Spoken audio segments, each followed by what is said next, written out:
Habang nag-aantay ako ng bayan ng pasahero ko, may isang babae na dumaan sa likod nito at nakatingin sa akin. Yun pala naghahanap siya ng MC taxi na masasakyan dahil wala siyang data. At pagkatapos magbayad ng pasahero ko, ay biglang lumapit si ate. Okay. Ha? May nakabot na po. Wala pa. Saan kayo? Hanggang sa Marikina po. Sige.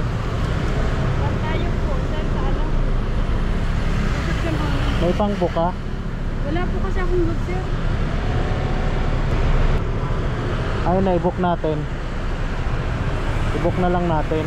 Kunin ka sa akin. Kunin ka sa akin.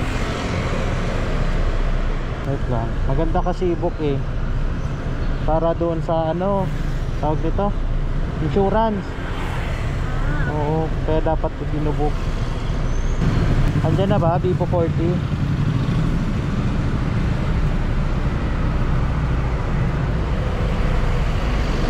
Andyan na.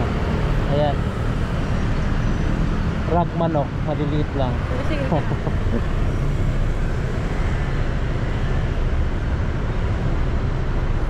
Tama ba? Tama ba?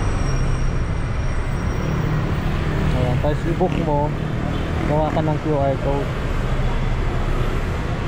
May joyride ako eh. Ayan.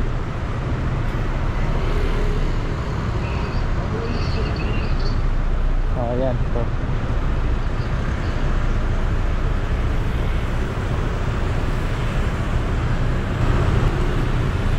Search location. Ay, hindi na, no? Ano? Ito, ano drop. Dito. Use na lang, current plan. Ayan. I-on mo yung ano. Ayan, okay na, tapos drop. Drop off. Oo. Ika lang, huwag mo igo ah. Si-scan ko siya. Yan na yan. Tama na yan. Wala po, hindi nag-ano. Ay! Mali yata. Ha? Sa Bantayog. Ayan na, Bantayog. Marikina. Ayan na yan. Idadan ko po. Oo, done. Tapos QR code. Yan. Next. Sige. Sige pa. Generate. Ayan, makina. Ito lang. Ay. May papasok eh.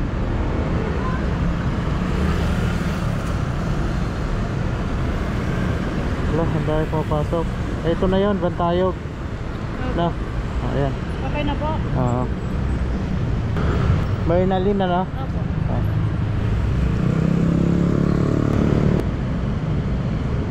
Magkano po dun, sir? Ha? 102.